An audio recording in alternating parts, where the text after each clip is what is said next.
Ребят, вы поверьте, правда, поймите, ну, мы с вами уже больше 2 недель знакомы, дружим, да, общаемся.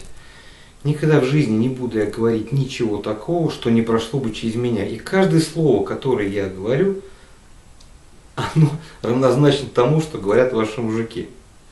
Почему? Потому что алгоритм один и тот же. Дословно. Ну, может быть, плюс-минус там какие-то шажки влево-вправо. Так вот, ты меня бросила, ты скотина, сволочь. Вы себе представить не можете, как картинно я набухивался.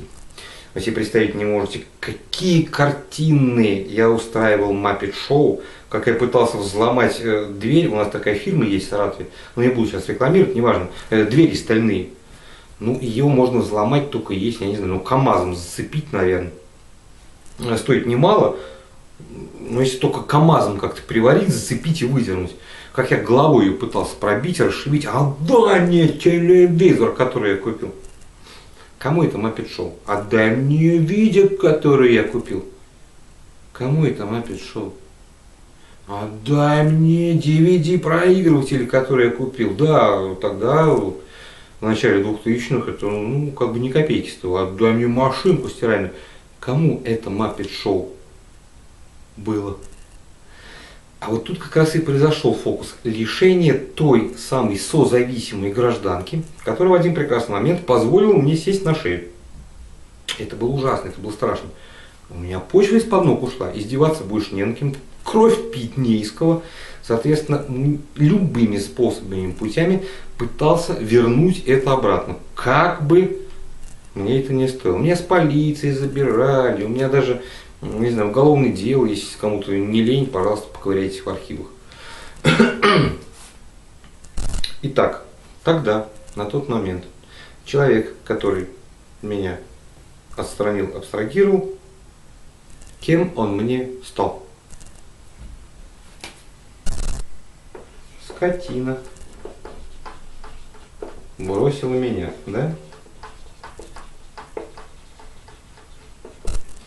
Именно когда мне нужна была помощь, когда мне нужна была поддержка. Милый мой родной, тебе уже по 30 лет, какая помощь, какая поддержка, ты уже помогать, поддерживать должен. Нет, вот в этом и заключалось как раз то самое несовпадение, и оно и будет заключаться до тех пор, пока мы с вами на этом не остановимся, не устаканимся и начнем это своим детям передавать, мужчинам и женщинам. Вот тут несовпадение произошло, потеря очень серьезная. И когда уже практически под 30, за 30 перевалило, когда понял, что уже на помойке хорошо спится, и запахи такие замечательные, чудесные, да, по утру. И это, кстати, тоже мне выстрелило. И когда начал заниматься этими вопросами, в первую очередь с собой, понял, что моя супруга пошла по второму пути. В принципе, у нее было 2 варианта, да, как я уже говорил. Первый – это продолжать спасать скотину, да, и чем больше ты скотину спасаешь, тем больше эта скотина садится тебе на шею. Это мы будем с вами разбирать обязательно. Девочки, помните, мы с вами говорили о том, что маски придется сдирать, а это с кровью, с потом, больно, но зато вы увидите свое собственное лицо в зеркале. И вариант второй. Когда я это понял, я простил все. Вот точно так же, через те же самые работы, которые были даны вам. Писал, плакал, понимал, осознавал. Залиты слезами эти тетради, они у меня остались, я их не выкинул. Помните, я вам говорил, вы эти тетради что вспомните? Вы их еще внукам передавать будете. Я понял, что в тот момент, тогда, моя жена спасала свою жизнь и жизнь нашей дочери.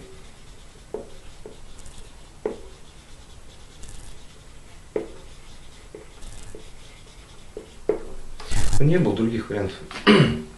Она пошла по второму пути. По второму пути может быть наименьшего сопротивления. Хотя в принципе, я не знаю, что сейчас с ними происходит. Она со мной не контактирует, она общается со мной через там, судебных приставов, получает элементы. Я не знаю, как сейчас складывается жизнь у нее. Она не хочет со мной общаться. Я не знаю, как складывается жизнь у моей дочери. они не хотят со мной общаться. Несмотря на столько уже прожитых лет, столько сделанного всего, несмотря на то, что мой сын старший от первого брака, точно так же обиженный, оскорбленный, брошенный когда-то, потому что ответственность мою, как отца, который все это настругал, взяла на себя моя мама, бабушка его. И мы начали с ним общаться только после ее смерти. Это было в прошлом году. Сложно сказать что-либо. И вместе с тем, понятно очень ярко, что человек просто-напросто пошел по пути наименьшего сопротивления. Что там, как, чего теперь, ну, время покажет и Господь скажет, да? Девочки, вот там разминка для эрудита, да? Загрузил немножечко. Думать, решать, выбирать только вам. И вместе с тем, до того момента, пока вы сами не определитесь, хотите ли вы свою жизнь взять в свои собственные руки, этому нас учат многие гуру, специалисты интернета, да, возьми жизнь в свои руки, заработай миллионы, да. А есть другой вариант. И у девчонок есть изумительный, прекрасный вариант, которым вы не пользуетесь, потому что вас этому никто не учил, к сожалению. И нам, мужикам, очень редко такие девушки сейчас, женщины, встречаются в жизни. И когда мы их встречаем, мы не понимаем, с кем мы встретились. Потому что мы привыкли к кому? К истеричным, насильницам, я хочу шубу и так далее. Мы это тоже с вами будем обязательно прорабатывать и разбирать. К сожалению, не учили нас, что такое быть мужчиной и что такое быть женщиной. Да? И не учили. Это было потеряно тогда, в 17-м году. Наши предки об этом знали. Не учили, что такое быть мужчиной, что такое быть женщиной, ответственность мужчины и женщины и слабость женщины. А слабость женщины не в том, что она там сопли какие-то пускает. Нет, слабость женщины заключается в том, что любой мужчина родился для того, чтобы женщину свою грудью закрыть и дом свой закрыть грудью и тащить в дом все. А когда в доме все горит, я ничего дома делать не хочу. И пусть там все течет, и пусть там трубы, шланги забиваются, и пусть с потолка все падает и лампочки не горят. Как только девочка начинает хотеть быть слабой, вот тогда рядом с ней начинает проявляться мужчина. Ребята, как это сделать? Вот сейчас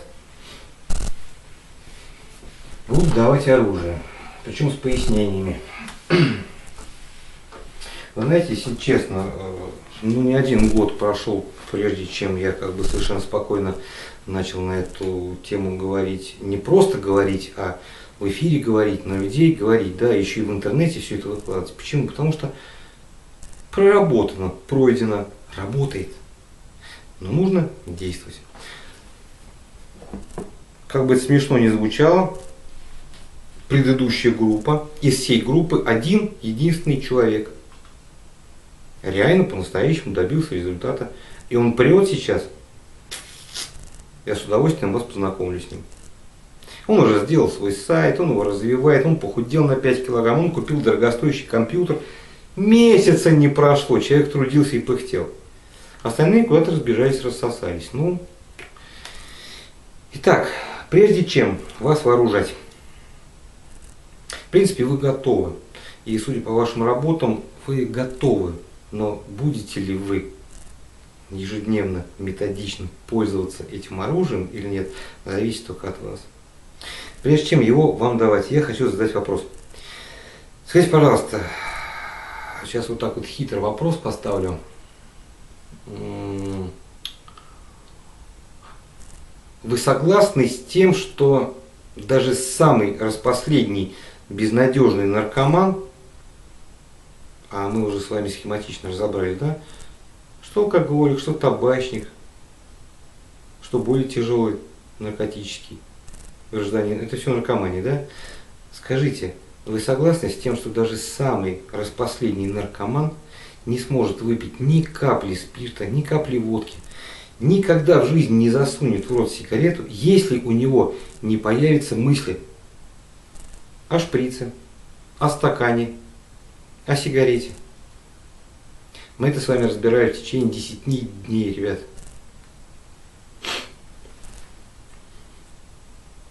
Да, правильно, Любочка. Скажите, пожалуйста, вы согласны с тем утверждением, что даже самое несчастное существо всех времен и народов, который задолбал уже там алкоголик муж, сын, который отнимает пенсию, выбивает глаза и так далее, вы согласны с тем, что если вы позволяете причинять себе боль, вам эту боль будут причинять? Светочка, здравствуйте. Здорово, что вы пришли, очень здорово. Запись будет, как мы с вами и договаривались. Обязательно будет. То есть все те утверждения, которые сейчас дал, вы с этим согласны, что никто никогда в жизни не сможет причинить вам вред, боль, если вы сами этого не позволите. Вы с этим согласны? Да. Ребята, так вот давайте разбираться, почему мы позволяем причинять себе боль.